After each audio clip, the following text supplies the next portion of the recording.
ادب کی سرزمین ہے. سلیقے کے ساتھ دیکھیں, اجمل سلطان پوری نے کہا تھا جو مدینہ ہم بھی جاتے تو کچھ اور بات ہوتی. کہیں سبحان اللہ. جو مدینہ ہم بھی جاتے تو کچھ اور بات ہوتی, وہاں جا کے پھر نہ آتے تو کچھ اور بات. جو مدینہ ہم بھی جاتے تو کچھ اور بات ہوتی. بھائی کوئی زور زبردستی نہیں ہے کہ دونوں ہاتھ اٹھا کر کے کھڑے ہو کر کے ادھر سے غوث کا دامن نہیں چھوڑیں گے, نعرے تکبیر نعرے رسالت, کوئی زور زبردستی نہیں ہے. میں اپنی بات آپ تک پہنچاتا ہوں. ورنہ ایک جلسے میں امن بھائی ایسا ہو گیا تھا کہ ایک جلسے میں مولانا صاحب تقریر کرنے کے لیے پہنچے تو پورے لوگ نعرہ لگا رہے تھے. سارے لوگوں میں سے ایک صاحب ایسے تھے جو اتنا نعرہ لگا رہے تھے, غوث کا دامن نہیں چھوڑیں گے, خواجہ کا دامن نہیں چھوڑیں گے. نعرے پہ نعرے. حضرت کو غصہ آ گیا. حضرت نے کھڑا کرا کر بھرے مجمع میں پوچھ لیا, بتاؤ فجر میں کتنی رکعت ہے؟ آدمی اتنا پڑھا لکھا تھا نہیں, مجمع دیکھ کے گھبرا گیا اور کہا حضرت فجر میں 10 رکعت ہے. اللہ اکبر. آدمی حضرت سمجھ گئے کہ لوگ کیسے کہ بیٹھو, بیٹھا کر کے پھر بغل والے آدمی کو کھڑا کرا کے پوچھا آپ بتائیے فجر میں کتنے رکعت ہے؟ وہ بھی کہے فجر میں 20 رکعت ہے. تیسرے آدمی سے پوچھے, وہ کہے فجر میں 30 رکعت ہے. اللہ اکبر. ایک صاحب داڑھی رکھے ہوئے حضرت نے کہا بھائی آپ بتا دیجئے فجر میں کتنے رکعت ہے تاکہ میں اپنی تقریر کو آگے بڑھاؤں. تو وہ صاحب کھڑے ہو کر گننے لگے, 10 20 30, چوتھا میرا نمبر ہے. مولوی صاحب فجر میں 40 رکعت ہے. اللہ اکبر. آگے حاجی صاحب بیٹھے ہوئے تھے. حاجی صاحب نے ایک بچے سے کہا بیٹا مولوی صاحب سے کہہ دو کہ فجر میں 4 رکعت ہے, 4 رکعت. اب بچہ بھی اسی خاندان اسی قبیلے کا تھا. بچے نے جواب دیا حاجی صاحب سے کہ حاجی صاحب آپ بھی غضب کی بات کر رہے ہیں. ادھر مولانا صاحب 40 میں مان ہی نہیں رہے تو 4 میں مان جائے. بہرحال آپ لوگ بیداری کے عالم میں سنیں. سلیقے کے ساتھ دیکھیں اجمل سلطان پوری نے کیا کہا تھا, جو مدینہ ہم بھی جاتے تو کچھ اور بات ہوتی. بیداری کے ساتھ کہیں سبحان اللہ, بولے یا رسول اللہ, یا غوث اعظم, یا غوث اعظم. جو مدینہ ہم بھی جاتے تو کچھ اور بات ہوتی, وہاں جا کے پھر نہ آتے تو کچھ اور بات ہوتی. اجی یہ مست مست جھونکے جو ارم سے آ رہے ہیں, یہی طیبہ ہو کے آتے تو کچھ اور بات ہوتی. یہی طیبہ ہو کے آتے.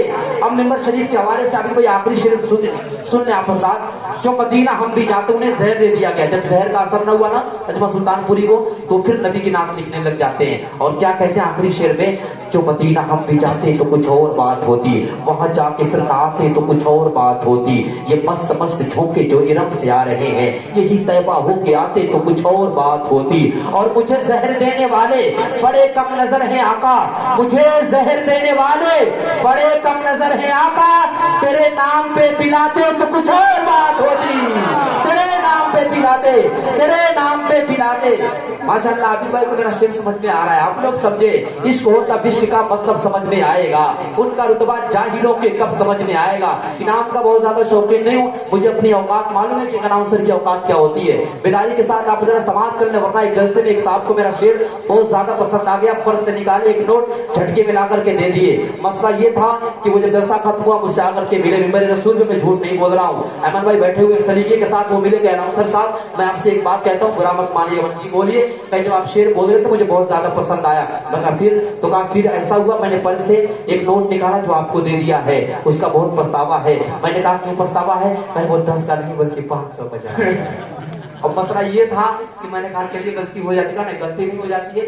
اب میں کہا پھر کیا کرنا ہے؟ وہ بولے کہ کرنا کچھ نہیں ہے, 10 روپیہ لے لیجیے, 490 روپیہ واپس کر دیجیے. ابھی کیسے ساتھ سے پیش آ جاتے ہیں. آپ لوگ بیداری کے ساتھ سماعت کریں اور بیٹھے بیٹھے سن لیں, دعاؤں سے مار دیں, یہی میرے لیے کافی ہے. بیداری کے ساتھ سنیں. جو مدینہ ہم بھی جاتے تو کچھ اور بات ہوتی, وہاں جا کے پھر نہ آتے تو کچھ اور بات ہوتی. یہ مست مست جھونکے جو ارم سے آ رہے ہیں, یہی طیبہ ہو کے آتے تو کچھ اور بات ہوتی. مجھے زہر دینے والے بڑے کم نظر ہیں آقا, تیرے نام پہ پلاتے تو کچھ اور بات ہوتی. اسی گوسی شریف کی سرزمین پر ایک عاشق رسول جس کا نام ہے مستر اعظمی, جو اعظم گڑھ میں رہتے تھے لیکن ان کا گھر تھا گوسی شریف میں. وہ کیا کہتے ہیں کہ یہ بھی ہے کوئی جینے میں جینا میرے رسول.